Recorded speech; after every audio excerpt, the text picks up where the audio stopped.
Mesdemoiselles, Messieurs, bienvenue à Metro News. Voici les principaux titres qui seront développés aujourd'hui. Célébration ce 18 mai du 220e anniversaire du bicolore national. Les festivités commémoratives ont eu lieu cette année au Cap-Haïtien. Dans son allocution de circonstance, le Premier ministre Ariel Henry a plaidé en faveur de l'unité nationale. Un policier a été tué et 2 blindés incendiés à Source-Matelas, localité de Cabaret au nord de Port-au-Prince. La patrouille impliquée dans le dispositif sécuritaire limitrophe de la prison a été prise dans un guet-apens dans la nuit du 17 au 18. L'enveloppe de 24 milliards de gourdes allouée à la police est insuffisante pour que les forces de l'ordre répondent efficacement aux défis sécuritaires, selon un ambassadeur français, Fabrice Moriès, qui en a profité pour apporter des clarifications suite au tollé provoqué par le don de 17 motocyclettes à la police.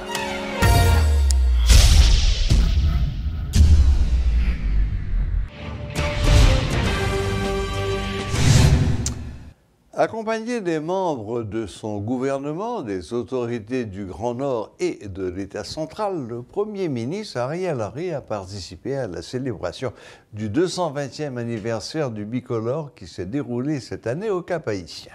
Le chef du gouvernement a assisté au Te Deum, chanté à la cathédrale Notre-Dame en cette occasion. Après le Te Deum, le Premier ministre s'est adressé à la nation.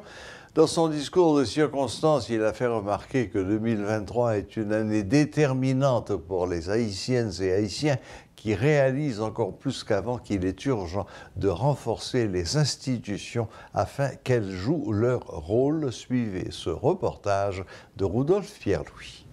C'est pour la première fois de manière officielle que la fête du drapeau s'est tenue dans la ville du Cap-Haïtien. Sous un décor à la couleur du bicolore, des fanfares, des activités culturelles, entre autres, cette célébration s'est déroulée. Ce 18 mai rassemble sur le grand boulevard, couramment appelé, des ministres, des directeurs généraux et notamment le Premier ministre Ariel Henry. À cette occasion, le chef du gouvernement a tenu à saluer les citoyens de la ville du Cap. Moi, j'ai toujours dit, l'État bon, pour un jour, c'est au Cap, nous venons célébrer fête drapeau. Moi, c'est une bonne idée pour le gouvernement de venir participer à nous ici au Cap. Remercier tout le monde qui fait déplacement pour venir célébrer 18 mai 2023 à nous dans la ville au Cap. Je voyais un gros coup de chapeau pour nous tous qui là aujourd'hui, qui sorti dans tout coin dans la ville. Après avoir fait un bref rappel de l'histoire du drapeau dans son discours et pourquoi avoir choisi le Cap-Haïtien, le chef de la primature a mis l'accent sur la situation actuelle du pays en faisant preuve de lucidité. Moi reconnaître qu'il y a des bagages qui étaient pour fait, qui pas fait ou qui mal fait. Bon côté PAM, moi paré pour me corriger Kayem. N'a travail pour une cause qui est juste. N'a travail pour tout Haïtien retrouver liberté totale yo. Une parole, nous allons entendre me répéter souvent dans la semaine et dans le mois qui vient. Haïti a besoin de retourner rapidement dans le fonctionnement normal de l'institution démocratique. C'est dans l'élection nous calé. Ariel Henry se montre conscient de la situation du pays et tente de rassurer. Semaine prochaine, HCTA, dans la tête du gouvernement, a organisé, dans la présence observateur international CARICOM et Latrier, un gros romblé avec représentants de tout secteur dans le pays. Partis politiques, société civile, secteur privé. Nous attendons tous pour nous parler de sécurité. Mais pour nous parler tout des étapes pour nous franchir ensemble pour aller dans l'élection. Il faut nous éliminer méfiance dans nous. Il faut nous apprendre à faire l'autre confiance. L'ex-sénateur du Nord Moïse Jean-Charles n'a pas été remarqué, certes, mais rien ne prouve qu'il est opposé si l'on tient compte de son comportement lors des années précédentes. Ariel Henry est sur toutes les lèvres au Cap-Haïtien. Dans Le drapeau, les ancêtres ont marqué, c'est l'union qui fait la force. Ça veut dire, si nous voulons réussir, division, pas qu'à la donne. Violence, pas qu'à la donne. Kidnapping, pas qu'à la donne. Tout le monde, pas qu'à la donne. Toutefois, des citoyens qui se comportent comme des opposants à la célébration ont été visibles, même si aucun geste brusque pouvant perturber la cérémonie n'a été constaté de leur part. Le docteur Henry remporte le pari, apparemment. Nous ne pouvons pas régler tout problème dans le petit temps qui était avant nous remettre direction pays, by femmes à garçons, peuple a choisi dans bon genre élection. Jodia, ça qui est important, c'est mettre tête nous ensemble pour nous réussir faire bonne élection. Force sécurité nous passer en l'autre vitesse. Avec ça yo gen nan men yo, tipa y a mettre l'ordre dans des ordres. Et nous gain pour nous joindre bon résultat. À la fin de la célébration, des soldats de l'armée d'Haïti et des agents de la PNH ont salué par un défilé les membres du gouvernement. Ariel Henry détient le plein contrôle de son gouvernement. La célébration des 220 ans de la fête du drapeau s'est déroulée dans le plus grand calme dans la ville du Cap-Haïtien. Aucun vote panique n'a été enregistré lors de cette célébration, contrairement aux informations qui circulent sur les réseaux sociaux, que ce soit dans les zones les plus reculées ou dans la ville du Cap. Un important dispositif de sécurité a été mis en place car toutes les unités de la PNH ont fait le déplacement, y compris l'armée d'Haïti, pour répondre à l'appel. Des ministres et des directeurs généraux, le gouvernement à l'unanimité a répondu à l'appel de cette célébration. Il faut croire que le Premier ministre Ariel Henry détient le plein contrôle de la ville du Cap-Haïtien, contrairement aux années précédentes, à une époque où des personnalités politiques ont voulu réaliser ce rêve. Depuis le Cap-Haïtien, Paul Léel et Rudolph Pierre-Loué pour Télémétropole. À la veille de la fête du drapeau, le chef du gouvernement procédera à l'inauguration de l'École nationale de l'Acu du Nord, Jean-Baptiste Duty-Boukman, construite par le Fonds national de l'éducation grâce à l'argent collecté sur les transferts, $1,50, et les appels internationaux 5 cents. Le parti politique Les Engagés pour le Développement, EDE, de concert avec l'organisation Colonne Delma, a organisé le jeudi 18 mai un grand rassemblement à Delma 33 à l'occasion de la célébration du 220e anniversaire du drapeau. Quelques milliers de personnes ont pris part à cette activité. Lors de son intervention, l'ancien Premier ministre Claude Joseph en a profité pour revenir sur les sanctions dominicaines prises contre lui et également le scandale qui a éclaboussé la diplomatie haïtienne. Selon lui, il est l'une des victimes. Drapeau, c'est symbole fierté. Drapeau, c'est symbole détermination. Drapeau, c'est symbole courage. Mais drapeau, c'est symbole résistance.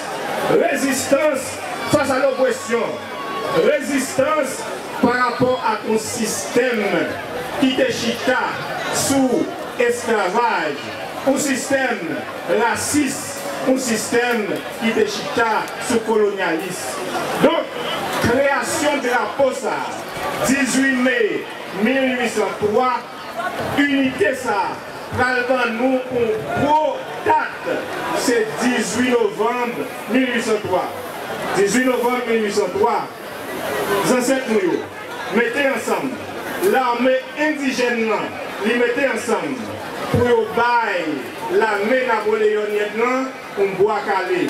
C'est le premier bois calé, peuple haïtien baille dans l'histoire. Tentative pour nous prendre libre sous fête drapeau.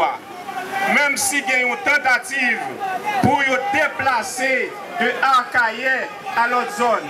Mais le peuple haïtien connaît qui beau drapeau bleu et rouge là, il découte. C'était Arcaïe. Son système qui chita sur exclusion, son système qui chita sur inégalité, son système qui chita sur violence, Qui ça nous veut faire avec le système ça? Qui ça nous veut faire avec le système ça? Qui ça nous veut faire avec le système là? Qui ça nous veut faire avec le système là? C'est exactement ça été à demander. Système ça mérité un bois calé. Système ça mérité. Système ça mérité. Parce que système là, ouais que le monde qui a combattu, il doit détruire caractère. Après, on finit détruire caractère. Les gens qui ont bataillé contre le système, ils ont assassiné physiquement. Après, on finit détruire caractère. Les gens qui ont bataillé contre le système, ils ont assassiné physiquement. Mais la bataille pour le cabot du système, c'est bataille pour tout le monde. Le système décide de frapper nous. Le système décide assassiner caractère nous. Le système que nous devons boire caléa, mode opératoire, c'est assassiner caractère monde qui décourage. C'est ça que a fait le président Jovenel Moïse avant de assassiner physiquement. Mais il faut nous dire système gardien et bénéficiaire système. Ça qui est passé dans le veille là, pas passé dans l'enterrement. Ça qui est passé dans le veille là, pas passé dans l'enterrement.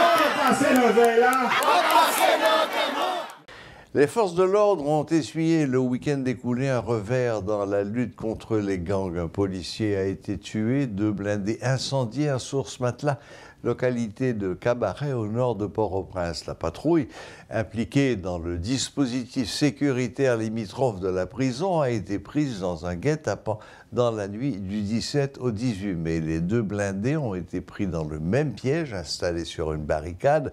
Les 2 blindés immobilisés ont été incendiés par des cocktails Molotov. Le policier Roberto Charleston de Ludmo a été capturé non loin de la cimenterie nationale, zone sous contrôle des gangs. Le policier a été humilié puis assassiné par les bandits. L'ambassadeur de France à Port-au-Prince, Fabrice Moriès, a mis les points sur les i suite au tollé provoqué par le don de 17 motocyclettes à la police. Il a fait valoir que l'aide française, qui a été qualifiée d'insuffisante, vient en fait suppléer au sous-financement de la police. L'État haïtien ne mobilise pas assez de ressources dans le budget pour les forces de l'ordre. Le diplomate note que l'enveloppe allouée en 2023 de 24 milliards de gourdes est insuffisante pour que les forces de police répondent efficacement aux défis sécuritaires. Il insiste sur la nécessité pour que les Haïtiens payent leurs impôts afin de pouvoir soutenir les forces de l'ordre. Je crois que, d'abord, ce que nous avons fait, c'est que nous avons fait ce don à la demande de la PNH. Je crois qu'il faut le rappeler que c'est la PNH qui nous a demandé un don en moto. Absolument, c'est la PNH qui nous a demandé un don en moto, en automobile, en différents équipements, et c'est ce que nous allons faire toute cette année. Et donc ce que j'ai expliqué, lorsque nous avons fait ce don, c'était que ce don faisait partie d'une première tranche, d'une série de dons que nous allions annoncer pendant toute l'année. Simplement, il se trouve que là, nous avons commencé non seulement par les motos, mais nous avons également commencé par l'inauguration d'une génératrice au commissariat de Port-au-Prince, qui est situé sur le Champ de Mars. Pourquoi nous avons fait le don d'une génératrice? Tout simplement parce que le commissariat de Port-au-Prince n'a plus l'électricité d'EDH. Et donc je crois que c'est un petit peu compliqué pour les policiers de préparer leur mission sans avoir d'énergie, sans pouvoir communiquer, sans pouvoir avoir un commissariat en état de marche sur le plan énergétique. La police haïtienne, elle est financée non pas par les particuliers riches, elle est financée par l'impôt. Elle est financée par l'impôt que doivent payer tous les Haïtiens. Le problème fondamental de la police haïtienne, c'est qu'elle est sous-financée. Elle est sous-financée et donc elle est sous-équipée et elle est sous-dotée en ressources humaines et en ressources matérielles. Si vous regardez les statistiques internationales, vous constaterez que la police haïtienne présente la particularité d'être parmi les plus sous-dotés au monde. Et je ne parle pas de comparaison avec des pays développés comme la France, comme l'Europe, comme les États-Unis. Je parle de comparaison avec les pays voisins de Haïti, avec la République dominicaine, avec la Jamaïque. Moi, je vous invite à regarder les chiffres, j'invite tous les auditeurs à regarder les chiffres et de méditer ces chiffres et ensuite de réfléchir à la raison pour laquelle nous donnons des motos. où nous donnons des automobiles, où nous donnons des véhicules, où nous donnons des génératrices, où nous donnons aussi d'autres équipements sur lesquels je ne peux pas rentrer dans le détail parce qu'il y a des choses qui sont aussi secrètes. À chaque problème, il y a chaque solution ou chaque initiative de notre part répond à un diagnostic. Quel est notre diagnostic ?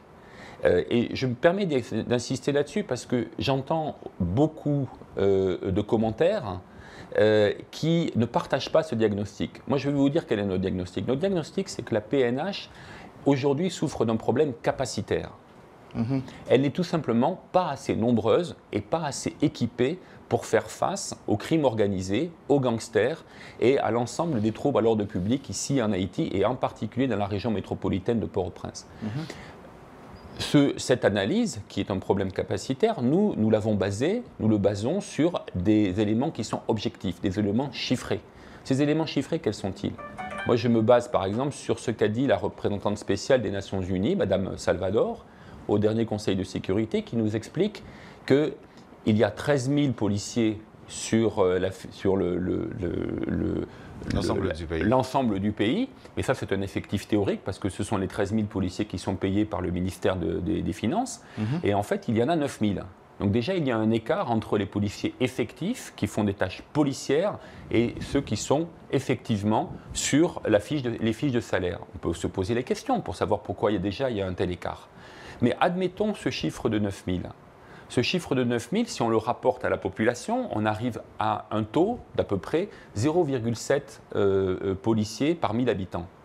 Bon, quelle est la norme qui est recommandée sur le plan international ? La norme qui est recommandée sur le plan international, c'est 2,2.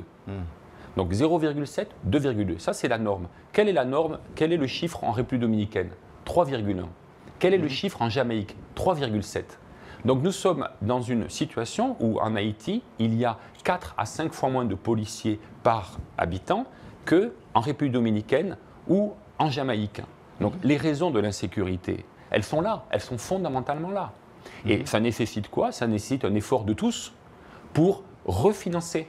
Vous savez, il y a un débat actuellement aux États-Unis sur le defunding de la police, des forces de sécurité. Le defunding, il est à Haïti et il est à Haïti depuis longtemps. Depuis longtemps, les Haïtiens ne payent pas assez pour leur sécurité.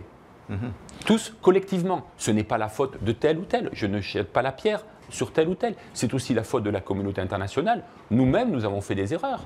Nous avons arrêté notre coopération avec la police pendant des années parce que nous pensions que les choses étaient réglées. Nous pensions que la MINUSTAH, nous pensions que les efforts nationaux avaient réglé le problème. Ce n'est pas le cas. Donc aujourd'hui, nous réinvestissons dans nous réinvestissons ce dossier, nous le réinvestissons avec des moyens qui sont croissants. Est-ce que c'est suffisant ? Non. Est-ce que nous aimerions donner plus que 17 motos ? Oui, et nous allons le faire. Ces dernières années, eh bien, il y a un effort budgétaire significatif, très significatif. On est passé en 2020 de 11 milliards de gourdes pour la police à aujourd'hui 24. Voilà. Donc en gourdes, c'est multiplié par 2,5. Si on ramène ça en dollars, je tiens compte de l'objection que vous allez me faire, entre-temps la gourde s'est dépréciée, mais même si on rajoute ça, même si on convertit ça en dollars, il y a un effort significatif d'environ plus 50% en 3 ans. Est-ce que c'est suffisant ? Non. Parce que même avec l'effort actuel, nous sommes très largement en dessous des standards régionaux et internationaux. Mais c'est quand même un effort, et je le salue. Et je crois qu'il faut qu'il continue. Pour conclure, un bref rappel des titres. Célébration ce 18 mai du 220e anniversaire du bicolore national. Les festivités commémoratives ont eu lieu cette année au Cap Haïtien. Dans son allocution de circonstance, le Premier ministre Ariel Henry a plaidé en faveur de l'unité nationale. Un policier a été tué et deux blindés incendiés à Source-Matelas, Cabaret, au nord de Port-au-Prince. La patrouille impliquée dans le dispositif sécuritaire a été prise dans un guet-apens dans la nuit du 17 au 18 mai. L'enveloppe de 24 milliards de gourdes allouée à la police nationale est insuffisante pour que les forces de l'ordre répondent efficacement aux défis sécuritaires, selon l'ambassadeur français qui en a profité pour apporter des clarifications suite au tollé déclenché par le don de 17 motocyclettes à la police. Voilà, la boucle est bouclée. Merci de nous rester fidèles. Très bon week-end à toutes et à tous et à la prochaine. Même heure, même chaîne.